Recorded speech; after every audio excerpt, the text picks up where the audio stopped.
గర్భాశయ ముఖద్వారపు క్యాన్సర్ అటువంటిది మరి ఆడవాళ్ళలో మనం చూస్తున్నటువంటి సర్వసాధారణ గైనకాలజికల్ క్యాన్సర్ మనం చెప్పవచ్చు.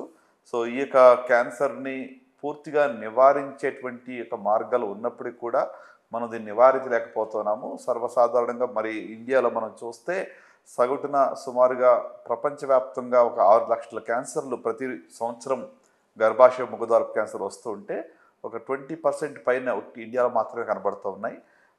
మరి రొమ్ము క్యాన్సర్ తర్వాత సర్వైకల్ క్యాన్సర్ వంటిది నంబర్ 2 క్యాన్సర్ కూడా మనం ఓవరాల్గా చూడవచ్చు.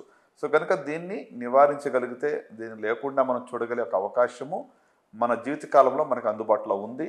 దాన్ని ఖచ్చితంగా మనం ఫాలో చేస్తే మరి ఇది అవాయిడ్ చేయవచ్చు. సర్వైకల్ క్యాన్సర్ అటువంటిది ఎందుకు వస్తుంది మనం ఆలోచిస్తే ముఖ్యంగా ఇది హ్యూమన్ ప్యాపిలోమా వైరస్ అనేటువంటిది దానివల్ల వస్తూ ఉంది. ఈ యొక్క హెచ్పివి అనేటువంటిది మరి సెక్షువలీ ట్రాన్స్మిటెడ్ డిసీజ్గా కూడా మనం అనుకోవచ్చు, వైరల్ ఇన్ఫెక్షన్ అనుకోవచ్చు. అంటే ఇదేదో హెచ్ఐవినో లేకపోతే హెపటైటిస్ లాగానో వింతగా వచ్చినటువంటి ఇన్ఫెక్షన్ కాదు.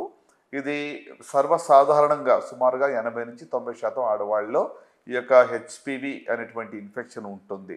సో కనుక ఇది సెక్షువల్గా ట్రాన్స్మిట్ అవుతుంది, కానీ క్యాన్సర్ సెక్షువల్గా వచ్చేటువంటిది కాదు.